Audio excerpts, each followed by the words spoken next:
Alors, je vous parle plus technique aujourd'hui.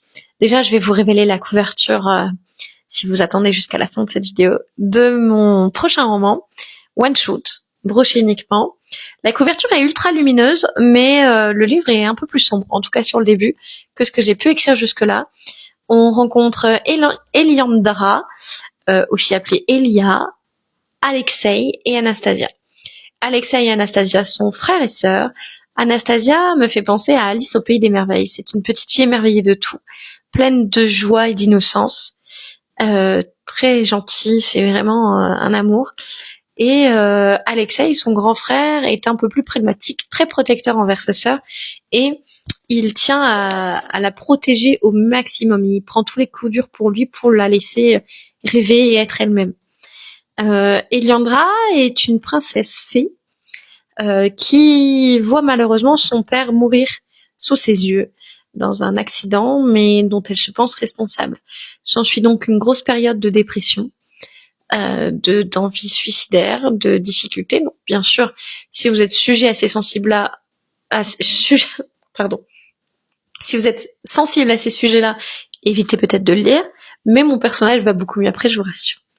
Eliandra finit par choisir de quitter le monde des fées pour le monde des humains. Pour elle, le monde des fées est trop rose pour sa douleur et elle a besoin de se complaire un petit peu dans sa douleur, et elle pense que le monde des humains est fait pour ça, puisque c'est bien connu, le monde des humains est noir là où le monde des fées est rose. Elle se retrouve en Russie, Norsilk. Donc il y a plein de neige, il fait froid, c'est une ville triste, un ancien goulag avec beaucoup de pollution, clairement pas l'endroit où vous avez envie de passer vos vacances. Et elle manque de mourir de froid dans la neige quand Anastasia et Alexei la sauvent. Elle se lie d'amitié avec eux, et quand sa mère l'a fait appeler parce qu'il y a un problème et qu'elle s'est fait kidnapper par un méchant, Anastasia chope la main de son frère et l'embarque dans le monde des fées pour aider leur amie. Ils découvrent donc qui elle est, ce qu'elle est, et ils partent à l'aventure pour aider la mère d'Eliandra. Le truc, c'est qu'ils vont aller de découverte en découverte, de révélation en révélation. Ils vont en apprendre beaucoup sur eux-mêmes. Eliandra va soigner ses blessures, va réchauffer son cœur, découvrir ce qu'est l'amitié, l'amour, et il va se passer plein de choses, mais je peux pas tout vous dire, sinon je vais vous spoiler. Je vais pas trop en dire parce que sinon je vais vraiment aller jusqu'au bout, mais il se passe plein de choses et c'est une très belle histoire. En tout cas, je trouve que c'est une très belle histoire. Ce roman, je l'ai dédié à Dorothée, ma psychologue, qui m'a suivie pendant 2 dépressions. Donc je la remercie grandement. Et c'est elle qui a fait de moi l'être à peu près stable que vous avez devant vous.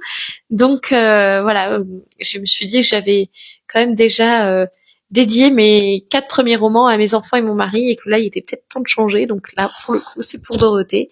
Donc Dorothée, si vous passez par là, c'est pour vous celui-là. Peut-être qu'en le lisant, vous vous direz que vous n'avez pas fini le taf. Donc voilà, donc ce prochain roman à venir, j'ai pas encore de date de sortie. Avril-mai, je pense. Enfin, si je bosse bien, ce sera ça. Mais il y a encore du travail. Donc voilà, je vais vous mettre la couverture derrière pour pas que vous stressiez trop et que vous me disiez dans les commentaires que je l'ai oublié, parce que vous l'attendez depuis longtemps. Mais voilà, je vais vous mettre la 4e et la première de couverture, provisoire, puisqu'elle sera peut-être remaniée aussi d'ici là.